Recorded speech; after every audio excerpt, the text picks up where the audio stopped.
Hello YouTube and welcome to Full Dottle, a channel dedicated to tamping topics such as pipes, tobacco, lore, and more. I am your host, the Bearded Briarman, and without further ado, let's get lit.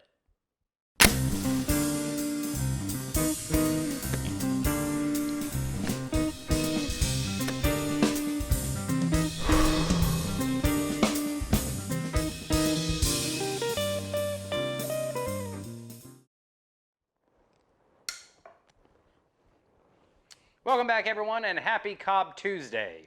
On this episode of Full Dottle, I'm just going to be talking with you, giving you some updates. I also have a YABO from John Zadelek, JMZ56. I will leave a link to his channel in the bucket. That way you can go directly over to his channel. He just recently held a GAW. Great channel. He also used to be a police officer, if I am not mistaken, so thank you for your service to our country, my brother. But first, a little housekeeping. I am smoking my Missouri Meerschaum Country Gentleman with a forever stem, and in it I've got some 8-state burley.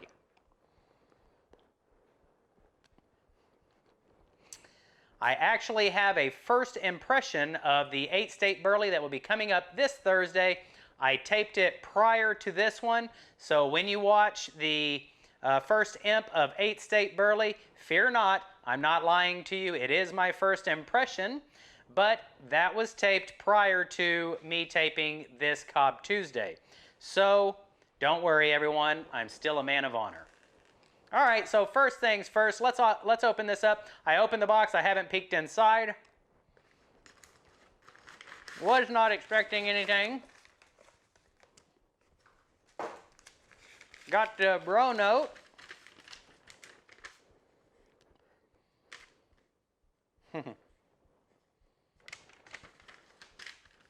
Thank you, John. Sutliff 1849. John, I have not tried this. I absolutely will.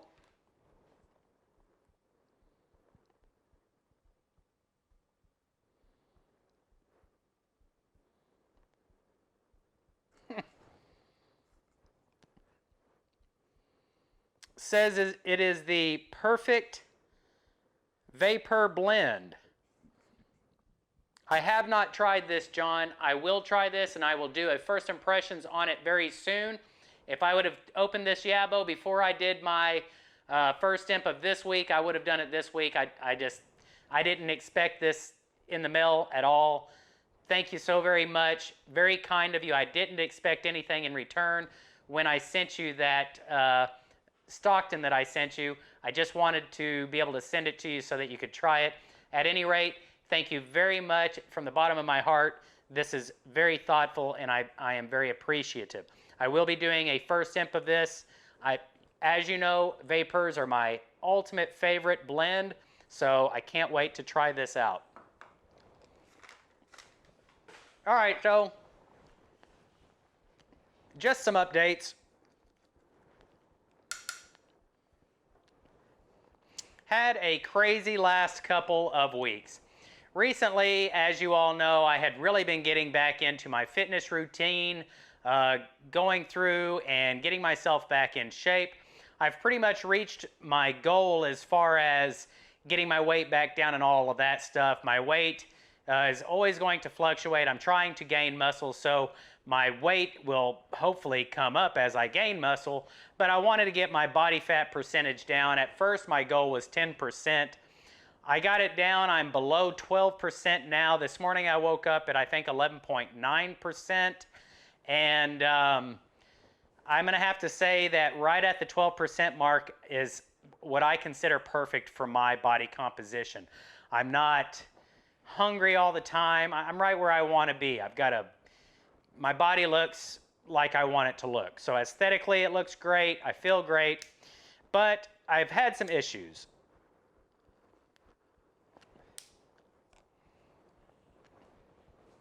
My mood, being tired all the time, I'm not sleeping well, or I haven't been sleeping well. This has been for years and years. I did look into it, and I found that maybe I was suffering from low testosterone. And so I went and saw my doctor at the VA. I was tested, and they said, you're in the low normal range for your age, and yada, yada, yada. Well, I didn't like that answer. And I'm just going to be honest with you, full disclosure.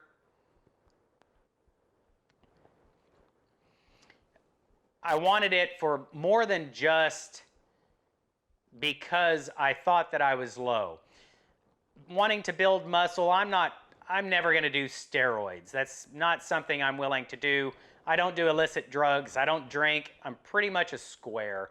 So steroids isn't something I wanted to do, but I thought, man, if they would prescribe me testosterone, that would help me to elevate my muscle mass and help me kind of get in that bodybuilding shape again. So I kind of got my hopes up because I really assumed my testosterone was low. I'm having trouble keeping this lit today. What I didn't account for was the fact that our VA system is, I'm just going to say they're incompetent in some ways. Now, that's not to knock on the doctors that work there. That's just to knock on the system itself. The VA system has rules and regulations that the doctors have to follow, and those rules and regulations are ludicrous in a lot of aspects. So I took it upon myself to go to a low T center and be tested by them and let them tell me what they thought. These are a team of doctors. They're experts in endocrinology and hormone levels and stuff like that. And so I went out of pocket to go talk to them.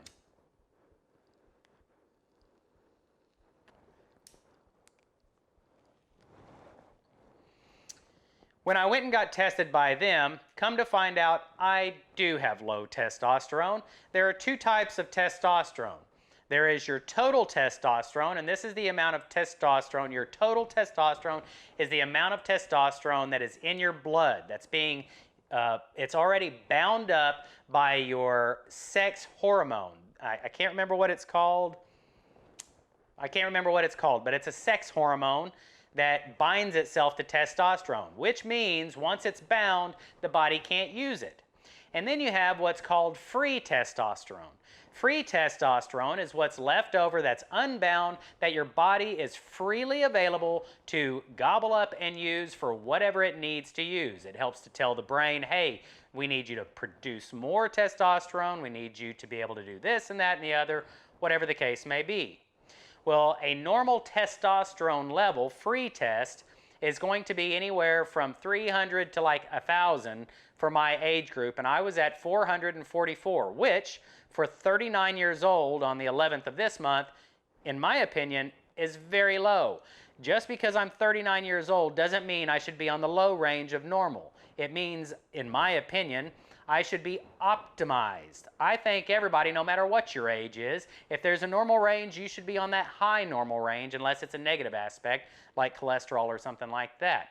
We should be optimized as human beings. We should be able and free to live our lives optimized. We should have the best life available physically. We should be in the best health that we can possibly be in. And these average numbers, these low numbers, these you'll get by on it, don't worry about it, that's freaking ludicrous, and it really irritates me and really bothers me. At any rate, I went to the low T center. They said my free T was low. The threshold is 10. They want you at least at a 10, but they want you to be at the high level. I can't remember what high was for them, but at any rate, your lowest level should be 10 on a free T. Mine was at 6. So I was very low on my free testosterone, and that was attributing to my lack of being able to sleep, my mood swings, my being tired all the time, my brain fog, not having any energy, not having any strength, struggling every day, really pushing myself through nothing more than sure willpower to be able to get through my workouts. And so they said, you know, you have the option, if you'd like to, out-of-pocket pay.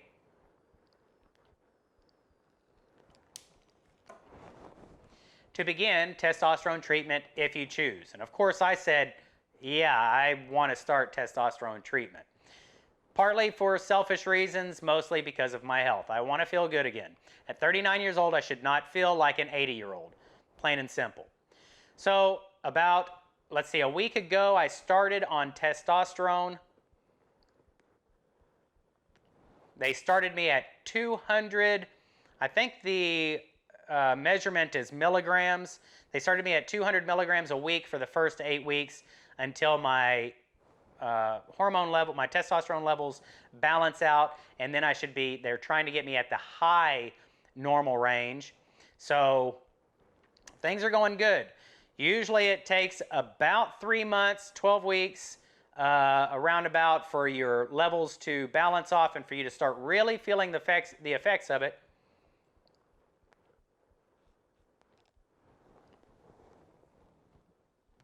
But after 1 week, I can tell you I found two aspects of it that were right off the bat I can see. Number one, my sleep quality is absolutely amazing. I can go through an entire day right now and I don't feel like I need a nap. When I sit down for long periods of time to be able to do whatever I've got to do, like my financial work or whatever in the mornings, I don't feel like if I don't have a gallon of coffee, I'm not going to get through this. Halfway through the day, I don't feel like my tank is on empty and I'm just ready to stop. I have loads of energy to be able to do what I need to do during the day.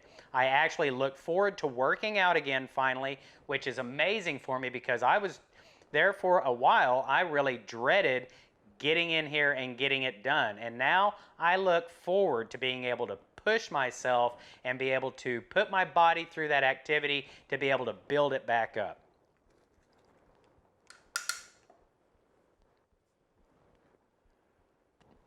There are two negative aspects, though, I have found. My sleep is so deep at night now that in the mornings when 5:30 rolls around, well, when my daughter's here, I wake up at 4:30. When she's not here, I wake up at 5:30.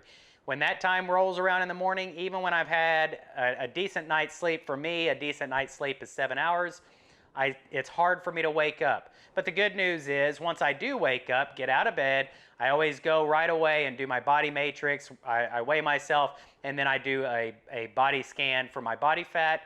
Once I get up and out of the bed, I'm ready to go, and I'm not tired. It's not like, man, I wish I could go back to bed. Not at all. But the second negative aspect that I found from it, which is completely normal, I have found that I'm retaining water just a little bit. I went and saw, today was my second shot. So I'm starting on week 2. But when I talked to the doctor today about the water weight that I'm retaining, she said it's completely normal she said it can take 4 to 6 months. From what I read online, 12 weeks is the threshold. So at the 12-week mark, up to 6 months, somewhere in between, I should see my hormone levels averaging off, and then that water weight, my body will go back to normal as far as being able to retain or lose water the way it's supposed to do so. Now, because I keep track of everything so diligently and I map every calorie that I eat, I have not increased in my calorie intake or anything like that. The reason that I know it's water weight is because when your weight increases but your body fat decreases and you have no change in any other circumstances, that's because the muscle is retaining water and it shows a decrease in body fat percentage, which would be the amount of water that's being held outside of the muscle. So the muscle's actually holding that water in place. I'm also on a creatine cycle, so anyway, the ins and the outs of it, I know that because my body fat has decreased and my weight has increased, that it's a water weight gain rather than an actual weight gain like adipose tissue or fat. So, good news, I don't care as long as the weight is in the right spaces. I don't care. I just want my body fat to remain the same or lower. I don't care if it's lower as long as I'm not starving. But that leads me to my second topic that I wanted to discuss today.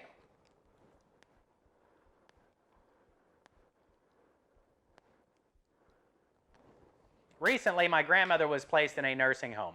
She fell, she broke her hip and her shoulder.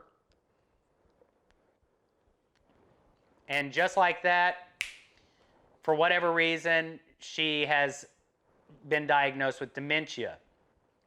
There's a lot of ins and outs to this. I was a nurse for a while, so I've seen it 1,000 times.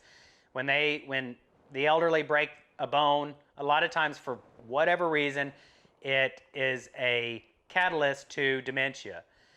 I'm not sure if it's the stress from the event that causes it, if it's, I don't know, but for whatever reason, once you have a break at that age, generally cognitively, you have a decline.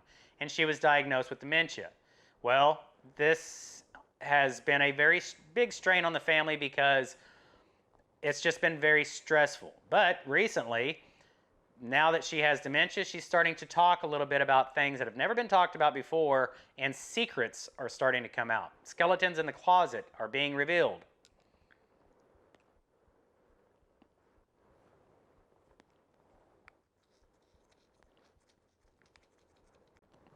And one of the biggest secrets of my entire life was told.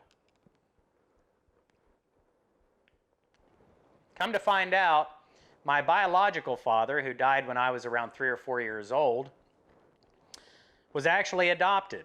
So I'm not even a true Wynn. My last name is Wynn. And it's really thrown me into a bit of a odd space, and I'm okay with it, but I'm still processing it, and I don't really know what to do with it. One of my biggest worries is for my daughter because of family health history. I have no idea what to think. The Wynn side of the family, it is very rare for a male to survive past 45 years old. So for my whole life, I thought if I can make it to 45, then I'm doing great. Now, I have no idea. I have no idea. I don't know who his birth family is. I did have a few years back as a birthday gift. My mother gave me a 23andMe DNA test, and I opted out of the family genetics or whatever because I didn't, at that time, I didn't care, and I had such a wild past that I didn't really want to know anything. But I turned it on the other day because now I'm kind of curious what I'm a part of. I turned it on, and it's crazy because my whole life I thought I was part of this family, which I am. I'm not saying I'm not part of the family anymore or anything like that, but my whole life I thought I was this person, and I developed this history with this person, and now come to find out that's not my true identity at all. And so in that family genetic line, I've got all of these people that I have no idea who they are, but they're first and second cousins. And it's a trip. And something I'd like to say to that, twofold. Number one, don't hold secrets. I mean, secrets are going to come out eventually, and they're going to bite you in the ass, and it's aggravating for the family. My grandmother had good intentions. When I talked to her about it, she was understanding enough as far as cognitively she was with it that day. And she tried to explain that, she was told never speak of it again. The child is yours, and that's all there is to it. But I disagree with that. And whoever told her that, I disagree with them. I don't know how you would talk to a child about them being adopted.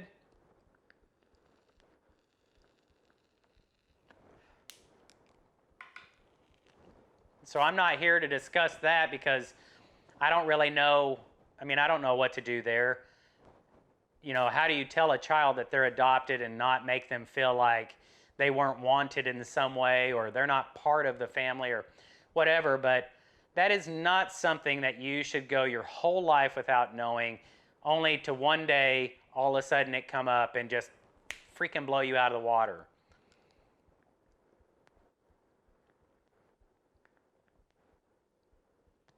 I don't know. It just sucks. It just sucks. So, but the second aspect of this that I wanted to talk about is something that I've discussed a few times on the channel here recently, and that's that this person that we think we are, this thing, this Dallas Wind that I thought I was for so long, isn't real. What you are is not real. Whatever your name is, that person, when you call yourself I am, name, that is not you. That is an idea. It is a complex matrix of learned thoughts and behaviors that you, starting from the time you were born, was taught to be. So I'm in this real weird gray area where I know that, yet my ego is still clinging to it. And so it's just a difficult thing. I hope Nana doesn't come out with any more skeletons, really.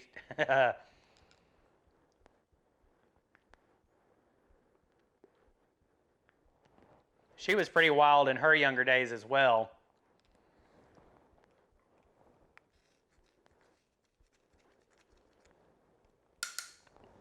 And so I can only imagine what might come out going down the road. But anyway, so that's all there is really to it today. I just wanted to get on here and tell everybody kind of what's been going on.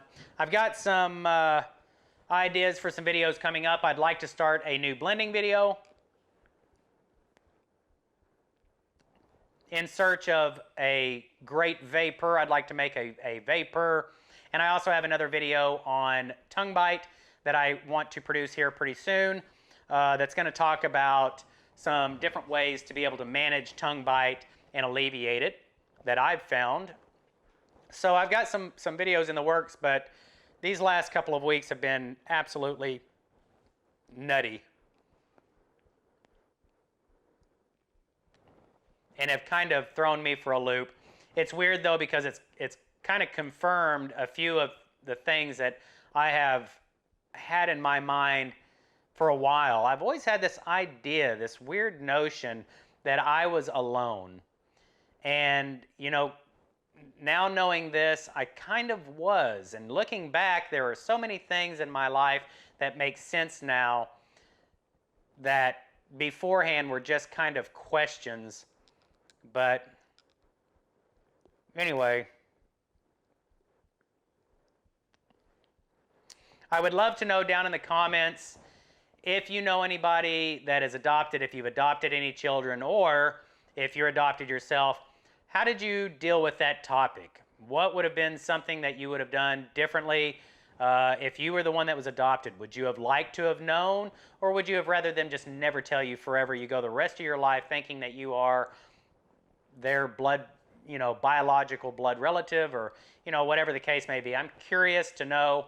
If you made it this far, please don't forget to give me a thumbs up and comment anything down below if you don't want to take part in the discussion. Helps with the algorithm. But I just wanted to put that out there and talk to you guys, have that YABO, and thank you, John, for the blend. I can't wait to try that. But that's going to do it for this episode of Full Dottle. I hope you enjoyed it. Everyone, please don't forget to give me a thumbs up, and until the next time we see each other, I bid you farewell and happy piping. Bye, everyone. Don't forget to enlist in the Full Dottle platoon. It's easy. Just click that subscribe button. Also, hit the bell icon to be notified as soon as I upload the next episode.